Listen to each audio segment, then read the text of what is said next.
Hello and welcome to A Gentleman Talks, our series of one-to-one interviews with gentlemen and ladies about their lives, their work and their inspirations, within the framework of our mission to make the world a more gentlemanly, stylish and respectful place. And today we have the honour of welcoming Nick Hughes to us. Morning. Good morning, Nick. How are you? Very well, Zach. Thank you. Excellent, excellent. So for those who don't know you, please give us a couple of minutes about who you are and what you do now and that sort of stuff. I'm Nick Hughes. I'm the Global Head of Marketing and Communications at Knight Frank. Knight Frank is the leading independent real estate consultancy in the world. I've been at Knight Frank in this position for about 2.5 years. Prior to that, I've spent most of the last 20 years in marketing and advertising on the agency side rather than on the client side. Excellent. So, I mean, the format of the talks generally is we just start at the beginning and work forward and sort of... Very simple, very easy to follow. Even I can do that one. Even you can do that one. So, as to paraphrase Mary Poppins, let's start at the very beginning. Where were you born? Where were you raised? And who were your sort of early influences in life? I was born in Surrey, raised in Surrey before being, extradited off to boarding school up in Buckinghamshire. I suppose being brought up in Surrey is neither Twix nor Twain. You're neither in the country nor you're in town. Very suburban from that point of view, but in a way quite useful. Early influence has to be my father, as I think most boys growing up, they look to their natural peer group, which is, in my case, my dad. My father was on the client side. Again, he worked for multinationals, so he worked for Philips Electronics, doing the sort of role that I do now for Knight Frank. He was doing it at Philips Electronics for a lot of time. So growing up in the, dare I say it, 70s, late 70s, I met a lot of the great and good of advertising, which was phenomenal. So all the names that you would associate with, perhaps the 70s Mad Men era of English or British advertising, were regular visitors to our house. So it inspired me perhaps to follow a career in that field. So it really did inspire you? It did, genuinely did inspire me, yeah. Okay, and what other influences were around at that point in time for you? What other things were driving you as a teenager? I'll edit my answer and choose sport. Okay. So I'm very much a knackered, infirm, retired sportsman these days, but I played a lot of sport up until my late 20s. So I suppose cricket and rugby are my two biggest loves. Ian Botham remains my only sporting hero. Although there have been others who come close to that, the likes of John McEnroe, for instance, from tennis. Rugby, although I have a Welsh father, I'm born, bred and educated in England, I support England, but actually a lot of my early rugby heroes were Welsh. I tend to like flawed characters as sportsmen. Roger Federer, I would say, is a perfect gentleman, but I find him hard to engage with because I don't get his passion. Whereas if you take someone like McEnroe, different era, you could see his passion. He was an incredibly passionate individual. So for me, he was someone who was very engaging and almost tangible. Same with both of them. They were tangible because they were flawed. They were human beings who happened to be incredibly talented in one area, but they weren't perfect. So would you consider yourself in that category then? Flawed. Perfect but flawed. Talented in one area but flawed. No, I wouldn't compare myself with them in any way, shape or form. But I think what I'm saying is they inspired me because actually they were real people. They weren't brands. They weren't flawless. Do you think now it is about branded sportsmen? Do you think now we sort of come to an era where it's about the brand, especially in sport specifically, and there isn't that fun characters anymore? Yeah, I think there's a lot of anodyne sportsmen. If you take tennis at the moment, apart from perhaps Djokovic, who I think is probably a bit of a character, the rest of them are fairly bland.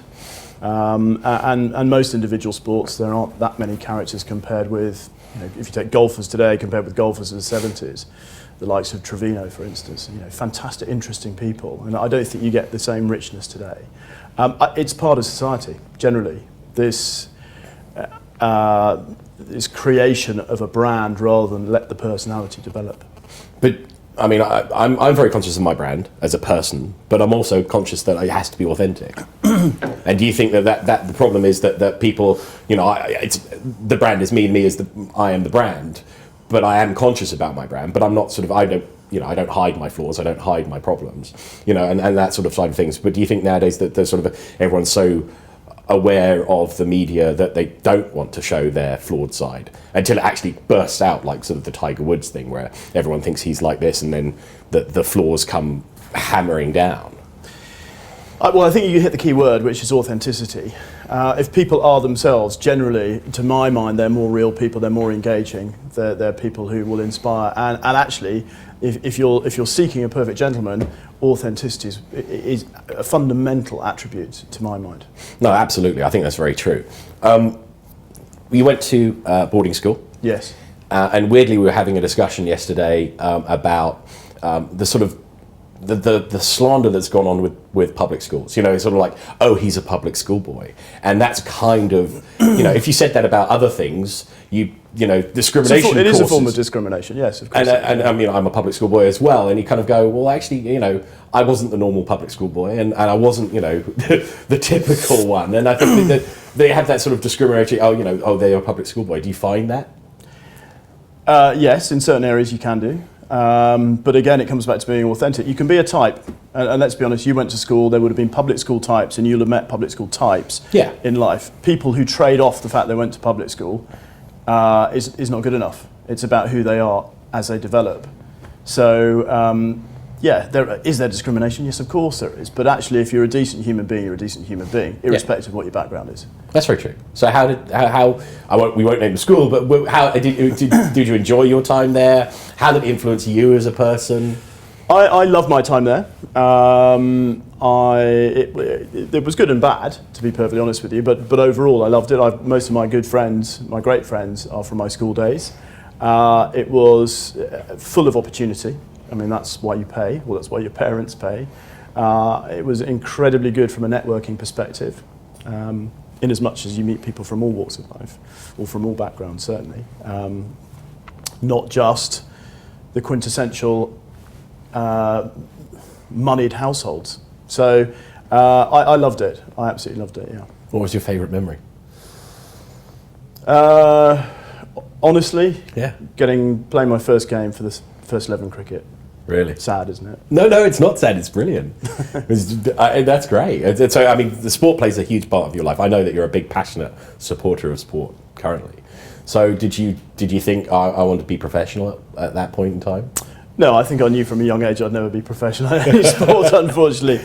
No, honest yeoman. I didn't really have huge amounts of talent. And I think if you play first teams at the sort of school that you went to and I went to, you can look around and you know that 2 or 3 guys in your team could become professionals and did become professionals. Because the coaching, the facilities generally at private schools are fantastic. So if you have got the natural talent, it will be coached to a level of professionalism. I was one of the many who was good enough to get in the first teams, but never going to be a professional now. So what? I mean, we're talking gentlemen. That's what we do. So did your school days influence you as that sort of thing? Did it teach you how to behave, how manners, etiquette, and that sort of thing? Yes, I mean, I was at the school between the ages of 13 and 18, and I was thinking about this morning, actually. Obviously, to my mind, the journey to be a gentleman is a journey. You do get some young gentlemen, but you don't get too many teenage gentlemen. So the things that you're taught with regard to manners and etiquette, generally a teenager will be quite subversive towards that. The peer group influence will not to have too many manners, not to display too much etiquette. So I would say under sufferance, yes, I had to do certain things in those years, but no, I wouldn't say it influenced me, no. Okay. Only negatively, if anything. Only negatively? Oh, that's interesting. What was the negative one? Just not wanting to conform. It's a fairly typical teenage response. Yeah. But do you find that... Because one of the things a friend of mine who's in his 70s, when we talked about what we do, he said, so basically, Zach, what you're teaching is what I was taught by my parents, my school, and by the army. And I went, yes, Harry, that's pretty much it. I was joking, but that sort of level of stuff. So you don't think it really taught you anything? I think if you're dealing with the attributes to become a gentleman, so manners, etiquette, and behaviours, these are tacit skills. I don't think you can literally be taught them because they don't have a relevance when you're 13 to 18. They really, the place for it. What does a heterosexual 16-year-old boy want to do? Yes. You know the answer to that one. Now, is he going to get that by opening doors, by playing Rachmaninoff, by being able to quote Oscar Wilde till the cows come home? Probably not. Well, it depends on the girl he's after, doesn't it? Well, it does. It does, of course. So, to my mind, that there is a limited relevance to those attributes, to gaining those attributes at that stage of your life. So, when do you think you gain them? I think, as I said, it comes back to these are tacit skills, and I think as you go through life, including that era, of course, but as you go through life, you realise you've acquired those skills almost subliminally, until there is a point where actually it becomes relevant. For me, that was in my 30s, when actually, probably most of my 20s, I was a fairly angry young man. You start your 20s obviously just out your teens, and you still feel very young and vibrant, and you end your 20s. I ended my 20s thinking, gosh, have I just wasted a decade, because I'm into my 30s now, and that seems really old. And actually, I settled down a lot in my 30s. And life takes on a different meaning. And I think you pick up those skills and use them because they're more relevant. You've got a different pace of life, you're doing different things. And actually, being courteous, being civil, using other skills, for instance, being emotionally intelligent, active listening, those kind of attributes really are beneficial, and they make life so much easier. So do you regret not picking them up earlier? No, I don't think so. No, I think I had to go on my journey. I had to mature in my way, at my pace. So no, I don't have any regrets. I know you have kids. Do you sort of do you sort of not teach them, but do you sort of by example show that this is the way it should be? Do you sort of you say give them the guidance to sort of say if you behave this way? I mean, they're quite young, but yeah, I mean, my view on parenting is if you say no to things, kids will do it anyway. Yeah. So you try and give context for every time you give them advice. I mean, sometimes they make me very angry, but most of the time it should be guidance. It should be allowing them to understand that the actions that they take will have consequences. Mm. So at any one time, the next few minutes of their life, they can determine by the actions they're taking right now. Mm. So we try to give them as much support and encouragement as possible, and then and let them find out where life will take them, what's going to be good in life. My son yesterday finished cricket practice at school, and the cricket master said, "Right, can you help me clear up all the cones?" And all the rest of the boys buggered off apart from him, and he helped clear up the cones. Now, on one level, you could argue, what a nasty little brown-nosing brat. But I think actually, good on him, because he's got good manners. Because he could see that if he didn't help, this cricket coach is going to have to pick up all the cones, and he's going to be out there for 20 minutes doing that. So I was pleased. I was encouraged to hear that. It shows, to my mind, a bit of empathy. Shows that you're rubbing off on him. It's not for me to say. Not for you to say, no. As true gentlemen, it's not for you to say. So, you went to university? No, not straight away. I'm afraid that I was more engaged with sports than my academic endeavours at school. I had a funny journey. I arrived at my school in the scholarship set, and I'd been at a prep school where competition and everything was rife, and that brings out the best of me. I think most people are naturally competitive. And it was encouraged to be academic and sporting and musical and all those things, and that was fantastic. And I arrived at my public school, and there was a general malaise of apathy. You couldn't be seen to be trying, which I erroneously understood to be you shouldn't try. Right. Whereas actually a lot of people were trying, but they weren't displaying that. So I managed to play off my school and my parents for 5 years, and gradually fell over an academic precipice to the point that I spent most of my A-level year playing a lot of sport and doing not a lot of work. So I also was going out with a girl who was going off to Edinburgh University, and I thought, well, I'll go to Edinburgh University with her, and I was never, ever going to get into Edinburgh. I could have probably got into a number of other universities, which I didn't apply for. And so, no, I didn't. I didn't go to university. I have no undergrad. That makes two of us. That makes two of us. We're in good company then. We are.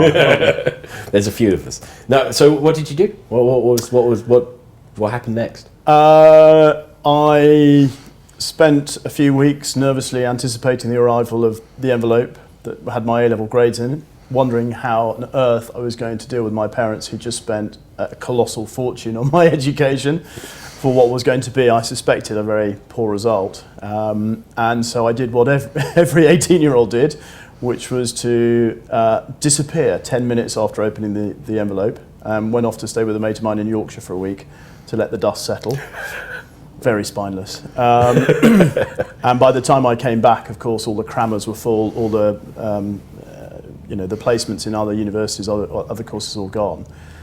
So I'd actually compounded the original error, which was not well received by my father, who spent some period of time not talking to me, and rightly so, I hasten to add. And his view was, you're going to have to make your own way now. And actually it was really good medicine. I needed it. I certainly had an 18-year-old's arrogance, and it needed to be kicked out of me. But to be fair to my dad, he was very good, and he teed me up with interviews with a number of ad agencies. And I started as a T-boy in a very small ad agency in North London 3 or 4 months after I left school. And it was fantastic. Yeah? Absolutely brilliant, perfectly grounding for me. I was the butt of every joke.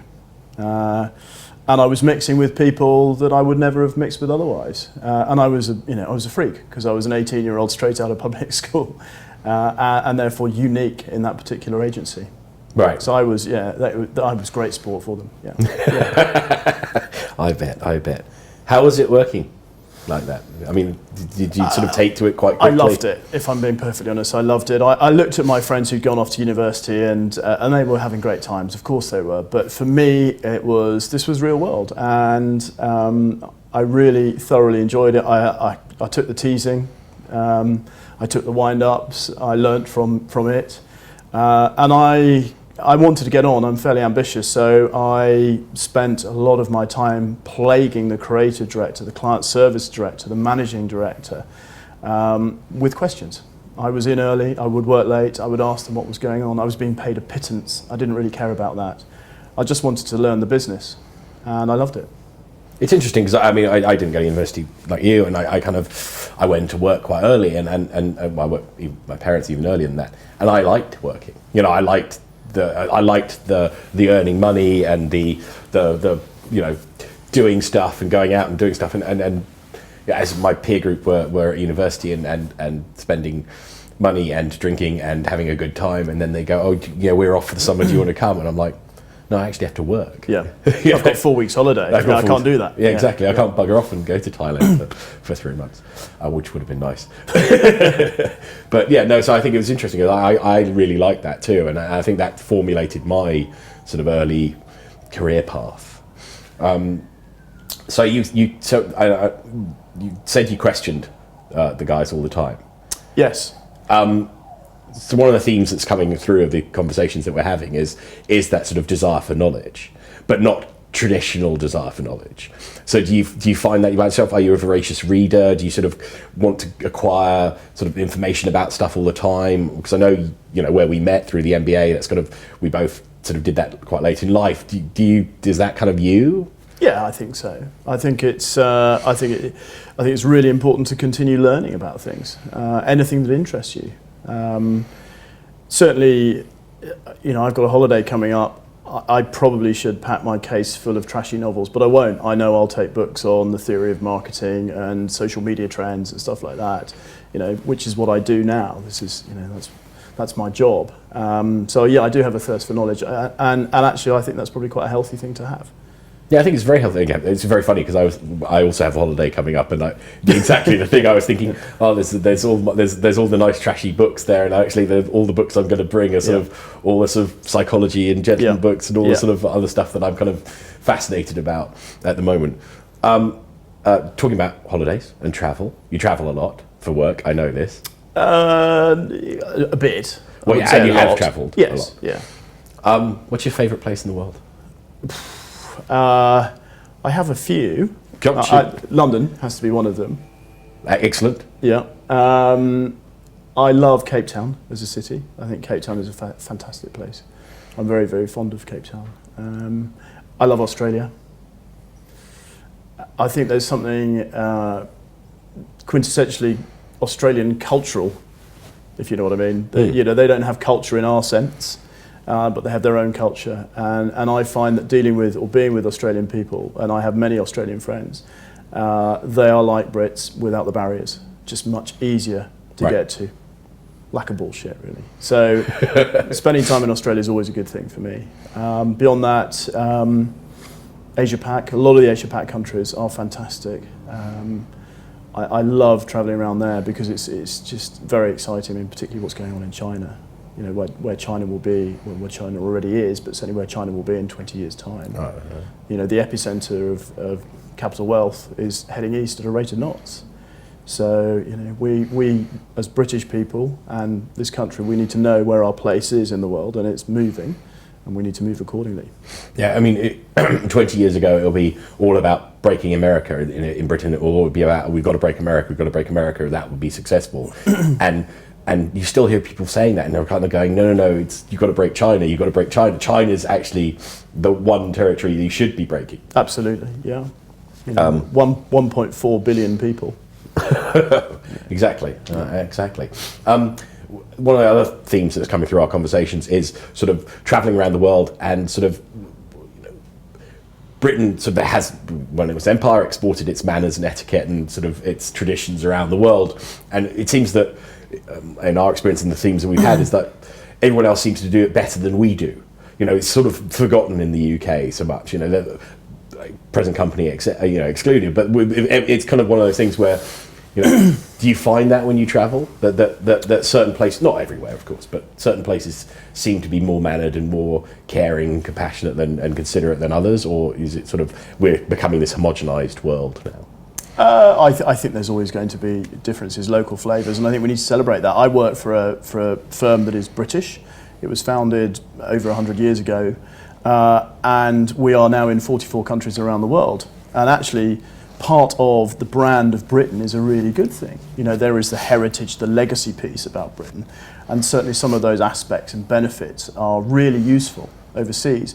I met with the Chief Marketing Officer at Burberry last week, the week before. Fascinating woman, really, really fascinating woman. Burberry is a quintessential British brand, and yet their sales in the UK account for 5% of the market. But they play heavily on being British. And it works overseas. So clearly there is a desire and a passion for things British from outside of Britain. Do you think we market that and we're not proud enough of British enough? I think generally most Brits are apologetic. I'm not entirely sure what we're apologising for, probably having an empire at one stage. I think it's probably in our psyche. You're just the I'm sorry manners. Yes, yeah. Well, I mean, there is a fascinating book called Watching the English. Yes. If you've read it, it's wonderful. It explains being English as opposed to being British, actually, and it explains some of the sort of deep psychological schema that we have. The fact is, if I pushed into you, you'd say sorry. Yes. Why on earth would you say sorry if I've pushed into you? That's so British. Yeah. Naturally, being self-deprecating, yeah. I think that's kind of, it is very interesting that that's the way it is, but also kind of that's kind of a good thing in some ways. Well, I think it is, and it's. I suspect this is an overseas or a foreign view of part of being British. This ability to retain a sense of occasion as much as anything else, but to perhaps not be as aggressive. Just go back to travelling a little bit. What's your travelling tips? What do you take with you? What do you take with you when you travel? We know knowledge books, books about your subject. But what else do you take with you when you travel? What's your what's adapters? Adapters. Yeah, I need to be connected. I think so. I always need to power up whatever it is I've got in terms of electronic goods. A good toothbrush, stacks of toothpaste, moisturiser.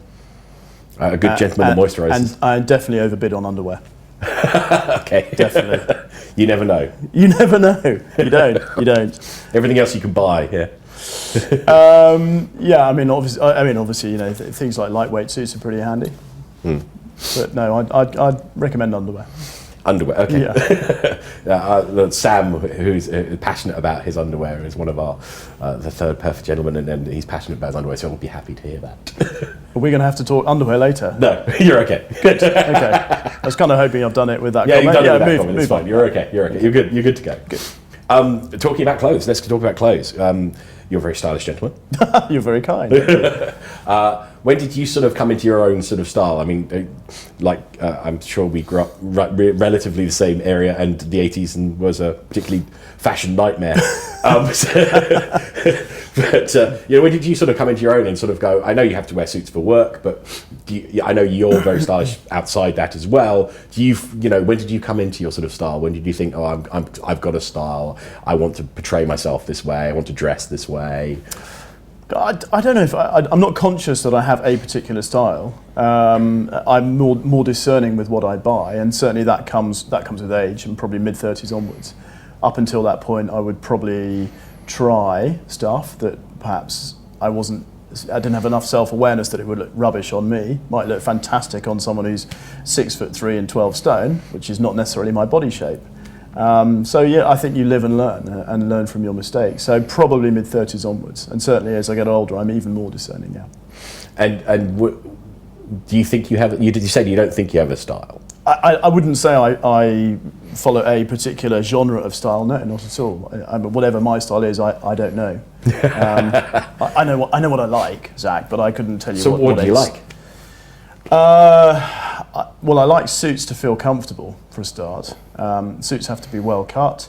And shirts the same. I'm fussy on collars.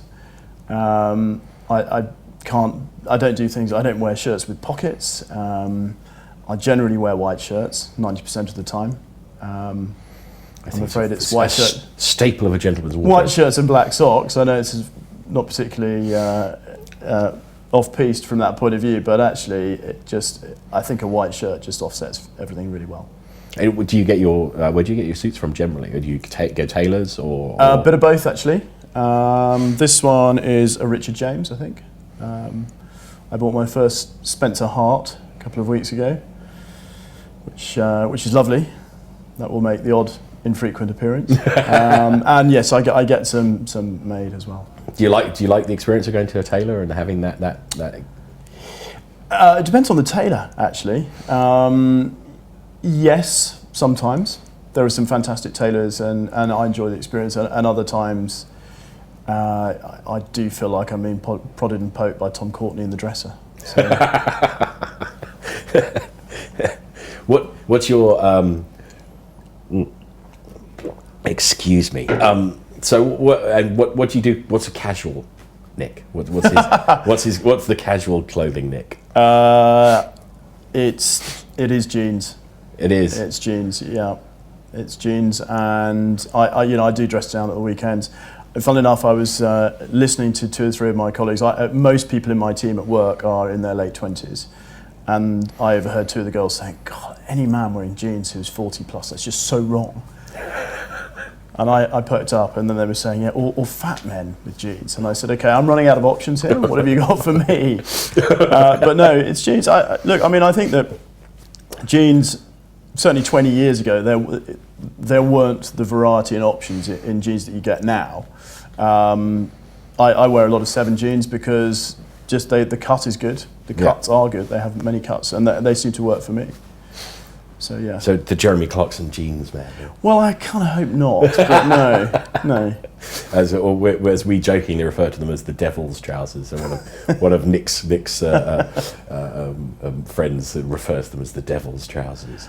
Well, I think there will come a point where I'll get a tap on the shoulder from my wife or my kids saying, "Dad, you've got to lose that's it." enough. Yeah. I have a pair that I wear, but it's infrequent. You see, what are the casual options from out of my age? You could go down the chinos route, where frankly you look like you've just left the Blues and Royals and you're looking for a job on Civvy Street. Or you could wear red trousers, and there is a fantastic website that you might be aware of. Yes, it's brilliant. That, should we say, mocks red trousers. And therefore, to my mind, they're both a bit dull, actually. So, yeah, it's jeans at the moment. Jeans at the moment. Well, jeans are fine. We like jeans. There's nothing wrong with jeans.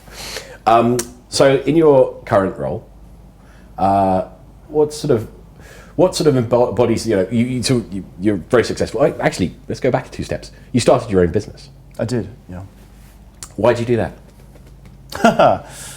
So, having done my grounding as a T-boy at an ad agency, which I did for about 18 months, I then started a fledgling career as an account exec and worked at another ad agency, then moved into a creative agency, so more design rather than advertising. And after about 10 years, I was working at an agency that had a lot of property clients. And I met a guy called Matt, who I got on with extremely well. And the timing was right. I was 28, he was 30. We were working for a company, the management team there were not desperately inspirational, and we felt that we had an opportunity of working together. We had very limited responsibilities back then, so it was a relatively low risk situation, and we thought we'd give it a go. We built up some clients loyal to him, clients loyal to me, and we thought let's pool our resources and give it a go. So that was, I was 28, that was back in the 90s. And we set up in a small room with 1 employee and gave it a rock, yeah.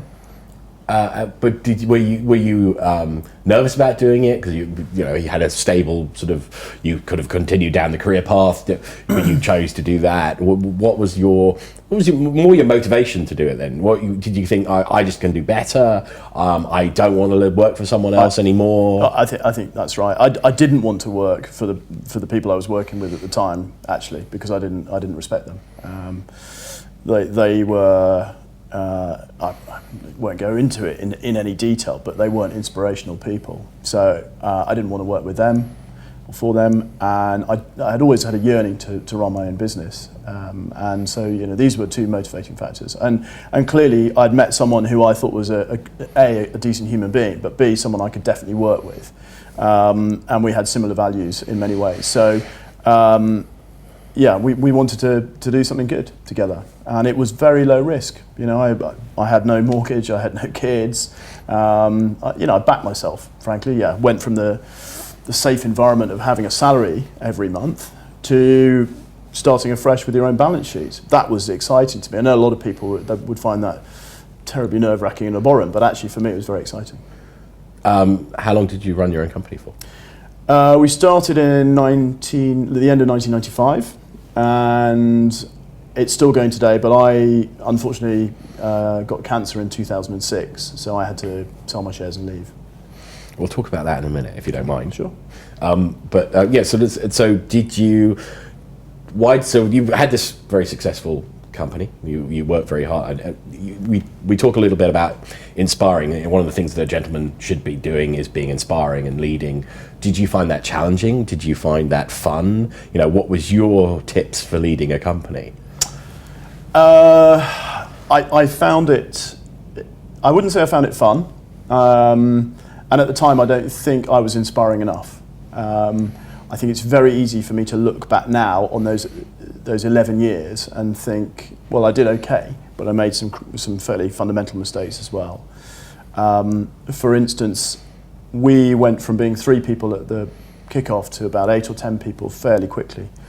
So within about 18 months, we had a staff of 8 to 10. And when we stayed like that for about a year or 2, and I was a young guy, I was late 20s, early 30s, so relatively immature. And we were a very close-knit team of about 8 or 10. And we were in and out of each other's pockets the whole time because we were suddenly doing quite well. And we got very close. I don't think I was a great leader. I don't think I displayed great leadership qualities. I was too egalitarian as much as anything else. As a good manager, as a good leader, you need to make sure that you walk away. Let them become great mates because you're not their friend, you're their boss. And I think I blurred the edges. So when the business expanded again and we went from 10 to 25 people relatively quickly, I took that decision to perhaps be a different sort of leader, to walk away, to be less involved in their lives. And I think it played badly with those original 8 or 10 people who saw me as someone completely different. I'd been their friend, I think. That's how not their fault, but that's how I displayed myself to them. And suddenly I was reinventing myself as their boss, which of course is what I should have done from day one. So looking back, that was a mistake. but I was a young guy. I'd never done it before. I didn't know any better, and I thought that was the way to do it. So I don't think in those days, that period of time, that I was particularly good. I'm probably being self-deprecating here, but we did all right, but I don't think my leadership skills were to the fore. And I think they're better now. It's come with maturity, certainly. But do you think age has helped that, or knowledge, or experience? Experience. Yeah, definitely. Yeah. Experience. It's interesting. I mean, I do get huge satisfaction helping to develop the careers of other people. So I have a team of 35 in my current role, and I have a lot of very, very talented people there. They won't stay at Knight Frank forever, I have no doubt, because they're young, they're ambitious, and there'll be opportunities outside of their current scope. But what I'd like to think is that they will leave, having worked with me for a period of time, and they'll be better, and hopefully I'll have taught them something. And that I find immensely rewarding. It is rewarding. I think you know, as a business person, and especially in today's environment, you know, helping people further their careers, giving them experience, giving them knowledge, imparting your wisdom, as it were. You know, and sort of going, I know you're going to make the mistake, but you know, if you do, this is kind of where you should go. Yeah. Then I think that's fantastic, and I think, you know, it is good to do it. It is what we should be doing. You know, we talk about making success and then imparting, you know, helping your success by helping others be successful.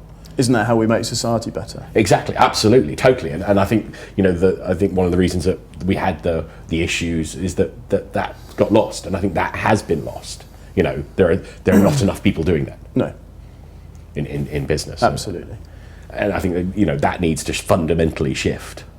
Yep. And that's a cultural thing that's only happened recently. You know, it's only last 30 years, really, relatively speaking. It wasn't so bad before. There was much more a community feel, even business-wise. Yeah, I agree with that. Yeah, it's fascinating. We met during an MBA. Yes. And not on the same course, but in that world. One of the things we talked about it previously, difference between, you've worked both in the corporate world and entrepreneurial world, setting up your own business, and then doing an MBA. How was that for you? Sort of, how did you, when you approached the MBA, were you kind of like, I want to do it for knowledge, I want to do it because I just want to get a qualification, and then doing that MBA, was it, you know, how was it different for you? Did you sort of go, oh my God? Well, let me start with why I did it. I mean, refer you back to the fact I don't have an undergrad, and I suppose that was an itch I hadn't scratched, so I was slightly chippy about that. Know the feeling. I also found that having left my agency, I consulted for about 3 years, and I realised during that time that I wasn't gaining any extra knowledge. I was regurgitating what I'd learnt, and charging money for producing it on bits of A4 paper. And I wasn't going anywhere with that. And I thought, well, actually, this is to my mind, this is a fantastic time to do an MBA, because I've got 20 years of experience, so I can approach any theoretical models with a load of experience and practical advice to them. So I had also the opportunity time-wise to do it, which very few people do, particularly people. I was 42 when I started my MBA. That's a rarity in itself. Certainly to do a full-time MBA, which is what I did. You did the harder one. The Slacker program as well. Well, I think it was a harder one personally. And so I approached it like a job. It was a 1-year course. Lectures were in the day, not like you having to suffer at the weekends. And I went to school like I went to a job. Looking back now, it was one of the, if not the best year of my life. It was certainly one of the best years of my life. I chose the school that we went to, Cass, because it's a number of reasons. Its location, being in London, is one, but also because of its diversity. There were 80 people in my cohort from 32 nationalities.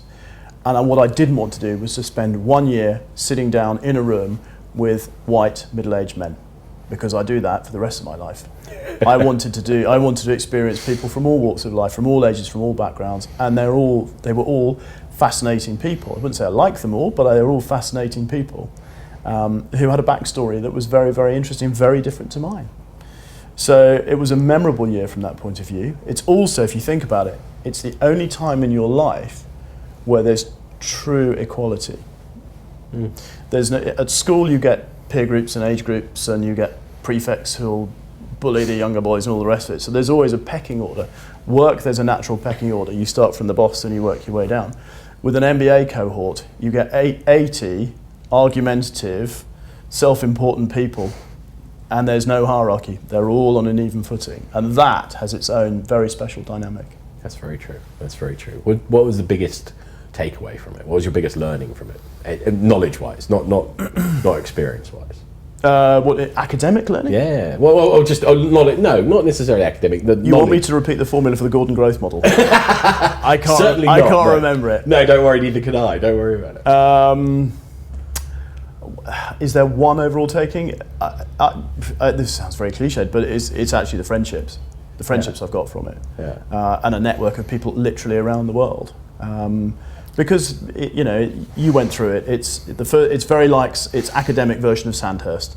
Yeah, they beast you for the first few weeks, then they settle you down, but they challenge you, and they muck it up. They deliberately muck it up. They put you in a conflict group. They put you in a high performance team just to see how you'll adapt to different scenarios. And all of you go through all of those experiences together. So the bonds you make, having had those experiences together, are very, very strong. Yeah. So for me, the most important takeout were the people. Definitely. No, totally in my experience too. I like you, pretty much the same reasons. I went because it was an itch I didn't have. I really, I kind of went. It's either a law degree or an MBA, and the MBA was easier. and I went in for that thing. I wanted to just get the qualification. It wasn't about anything else, and meet people. That was kind of network was one of the big reasons for doing it. There's another couple of reasons, but yeah, that was for me. That was a big reason for doing it, and I think that it is interesting that you have friends across the world, and they're international, and it's very in today's society. That's a particularly important thing. Final question on the business side of things. What tip would you give your younger self on the work front now, looking back? Because you're in a great position now. You're very successful. What tip would you give your T-boy 18-year-old self? Be patient. Don't panic. Keep working hard. It'll come. Yeah, I think that's interesting. We recording the audio course, and we were saying that patience is one of those things that people forget. You've got a very long work life. Isn't there a delicious irony that the older you get, and therefore the nearer to your grave, the more you realise how important patience is? Yeah, that's very true. It's very true. It is delicious irony. You mentioned it, and I, if you're happy to bring it up, I want to talk a little bit about your illness and getting cancer. How did that affect you? Obviously quite a lot at the time, and continues to now, actually, in different sorts of ways. Because you're relatively fit, healthy. You're not a what I would call a high risk group person of that area. Or, you're not a big smoker. I don't think you smoke at all. Not now. No, but you're not in a high risk category. So no, did it sort of come as a surprise? Did you? Yes, it did come as a surprise. Had I had serious illness before? No. Was I high risk? No, but then I was certainly drinking too much, which was part of the work culture back then. It was a strange time. It was in 2005. Matt, my business partner, his wife was diagnosed with cancer, and she didn't have a very good prognosis, and he inevitably needed to spend some time with her. And 2005 was a tough year for our business. It was, looking from memory, we were thinking that would be the first year of a 3-year plan with a hopeful exit strategy at the end of those 3 years. And it didn't go to plan because Matt's wife, Jo, unfortunately was diagnosed, and he therefore needed to be away. We lost business, we lost key members of staff, and it was a slog. It was a hard year. And I remember finishing the year thinking, God, blimey, glad this year's over. And I have almost a cyclical approach to energy, that I'll go home for Christmas and come back in the new year and I've recharged my Duracell batteries and all's good. And I remember coming back in January 2006, thinking, I'm knackered still. I'm really knackered. I haven't had a break. And I started to get fairly listless. So I didn't want to do anything. I wouldn't even be excited about seeing a mate. I wanted just to go and lie on my bed frankly. And looking back now, it's pretty obvious that something was wrong, but I was unaware because I'd never been seriously ill before. I just thought I was tired, and I thought that work was tough, and I needed a break. And it was a bit of a cliche, really. I was having a shower, and I found a lump under my arm. And as it happened, that was a secondary tumour, and the primary was on my left arm. It was melanoma cancer. So by the time I was diagnosed, I was a stage 3C, which is not great, not a good prognosis. I had a 20% survival chance. So yes, obviously affected me hugely at the time. I had surgery within days of finding this lump, or certainly getting the biopsy results anyway. And very lucky to have a very, very good surgeon who took everything out. And I then went to see an oncologist because, I was desperately unaware and ignorant of cancer before I had it. I thought cancer was cancer. I didn't realise there were all the various types of cancers, so each one is different. And I went to see a number of oncologists and to talk about melanoma cancer. And one of the annoying things about melanoma cancer is that chemotherapy doesn't work. There's one oncologist in London who'll tell you it does, but I'm not sure I believe him in the nicest possible way because no one else does. There's no empirical evidence to suggest that it works.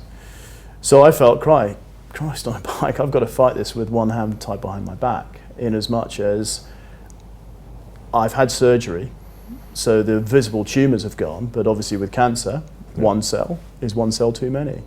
No scan can detect anything under, I think, about 3 or 4 millimetres. So the chances of clearing it all up with surgery were going to be small, and I didn't quite know how to fight it. I signed up with the Royal Marsden, great place, fantastic with people, fantastic with loved ones, not the patients themselves. Actually, they gear towards the loved ones, which is actually what you need. You need your loved ones looking after. Because as a patient, as a cancer sufferer, you know how you feel. Yeah. You don't need to be mollycoddled. It's your loved ones who need that. I totally agree. And I did something else. I went to a recommendation through a very close friend of mine who said, look, you need to go and see a nutritionist. So I did, and I was very lucky. I was introduced to a lady called Harriet Yedwab, who is a fantastic woman, and she sat me down and we had a 1-hour consultation that went on for 3.5 hours. And she displayed real caring, empathy and anger with Western medicine that had failed me, actually. And she put me on a rigid nutritional program based upon kinesiology, which is not everyone's cup of tea, but certainly worked for me. And I changed my diet hugely. She also got involved with what I was doing work-wise, and she suggested actually that part of the reason I got ill was the work, was running the agency. And I think she was probably right. And she suggested what had been an unthinkable notion beforehand, which was you need to get out, you need to sell your shares, because it will kill you. And she was probably right. And so within a number of weeks of being diagnosed, I turned around to Matt and the other directors and said, look guys, I've got to get out, I've got to sell my shares, because at the time the kids were 3.5 and 18 months, and I was told I probably wasn't going to make Christmas, so I needed to give myself every chance. So that's the decision I took. I've had illness all my life, and I've had various bouts of different things, quite serious stuff in various points. And it is interesting that how much stress plays a factor. I mean, listening to your story, you could see that stress was a predominantly large factor in that the illness coming to fore. And I think a lot of people sort of go, stress is normal, stress is like, and I kind of go, well, you can take it down a notch, and life doesn't have to be stressful. There will be stressful moments, but if it's consistent over a period, then something's wrong and you have to change something. Well, funny enough, one of the things cancer has inevitably changed my life ever since, and actually mainly in a good way, but also in a slightly irritating way, that I'm quite restless. Yeah. That I need to constantly be looking for other things to interest me. And one of the things I did within a year of cancer was, or being diagnosed with cancer, was do psychology A-level, because I felt that nobody knows until they're in that situation how they're going to react to something as serious as that. Basically people reading off a chart saying you will probably die. Yeah. You don't know how you're going to react. And my reaction, I've never felt I was particularly brave, but my reaction was, bugger that, I'm not. I've got 2 children, I'm not going to die. Simple as that.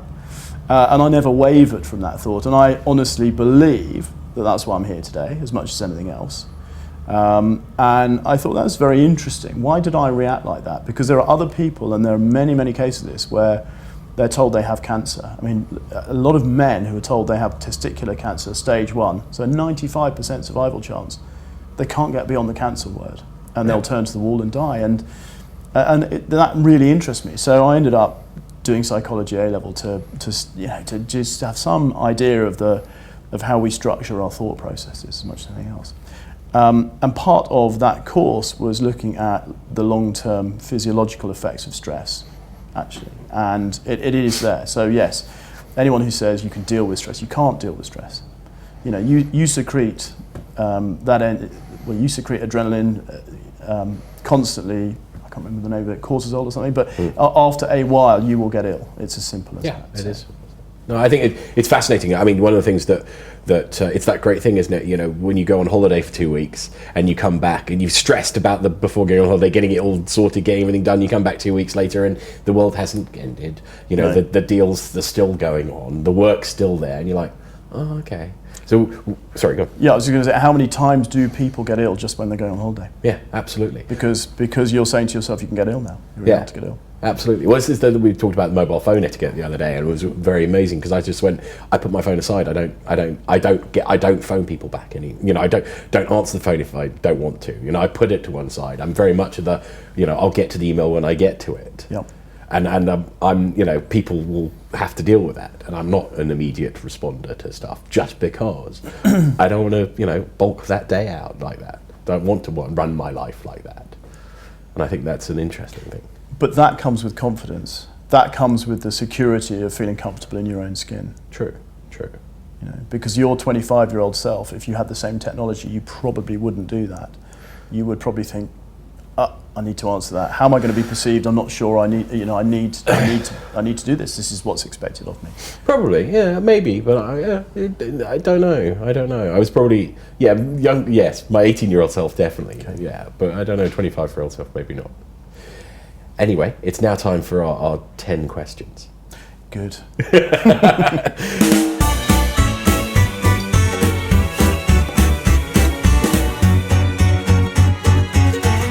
So we end our gentleman talks, as we always do, in honour of James Lipton and the Inside the Actors Studio 10 questions. So Nick Hughes, here's your 10 questions. What makes or embodies a gentleman for you? I think it has to be authenticity. We touched on it earlier. You meet many people in life who might look like or sound like or occasionally act like a gentleman, but they don't have the emotional intelligence to behave like a gentleman. So there has to be authenticity. I like that. What's the most romantic thing you've ever done? Well, I'm not big on gestures, actually, because I think if you make a gesture, it demands a reaction, and therefore that kind of defeats the whole object of being romantic. So, to my mind, I hope I'm a good dad, and that in itself is romantic. Okay, that's good. If you could bring one gentlemanly quality into business, what would it be? Intelligent listening. I think there are just too many people who are on broadcast all the time, and they want to put across their point of view. They don't actually listen to what's been asked of them. That's very true. What element of grooming is most important for you? For me, I'm not a big fan of nasal hair. I can't see why anyone would have an excuse to have nasal hair. So yeah, I'm pretty sure that you can't see mine right now. No, unwanted hair above the waist. Well, it's a sad fact of getting older, isn't it? You get hair in the places you don't want it. Exactly. Very true, very true. Name an iconic gentleman. What, apart from yourself? Oh, very dapper. Well done, sir. I would say, well, if I shut my eyes and asked for a quintessential gentleman, perfect gentleman, probably look, sound, and dress like Cary Grant. However, I think, coming back to my point about emotional intelligence, you would have to have a character like Nelson Mandela. Very good. I like that. What's the most important item in your wardrobe? I don't think there's one item. I think you need to. Have the ability to dress for all occasions. So there is no one item in my wardrobe. No one item that you would never. You kind of go, I love that thing. Well, I suppose it would be my Bremen wristwatch. I have an Ep1, which is nice. made out of a Spitfire. Very cool. That's Sorry, I say it's made out of a Spitfire. The strap is from the I think the part of the canopy of the Spitfire. Excellent. Oh, but that'd be the same thing. Why should there be more gentlemen in the world? I think we're at a very interesting point right now in society that everything is so instantaneous. You know, you've got to achieve so quickly, and people aren't prepared to do the hard yards. And to my mind, a gentleman is the embodiment of his journey. It will have taken a period of time, a large period of time, for a gentleman to become a gentleman. And therefore they are going to be more mature and more reflective. And that's why you would need more people like that in the world today. I like it. What key skill should every young gentleman be taught? Empathy. Yeah. Go walk a mile in someone else's moccasins. You know, people are so self-centered, aren't they? And So true. And actually, if you can empathise and see something from somebody else's point of view, then I think that's a fantastic quality to have. True. What should a gentleman never be without? A faint sense of the ridiculous. Yeah, absolutely true. So, and finally, finish this sentence. A gentleman should always. Let others do his bidding. Excellent. Thank you very much, Nick. It's been a pleasure. Pleasure, Zach.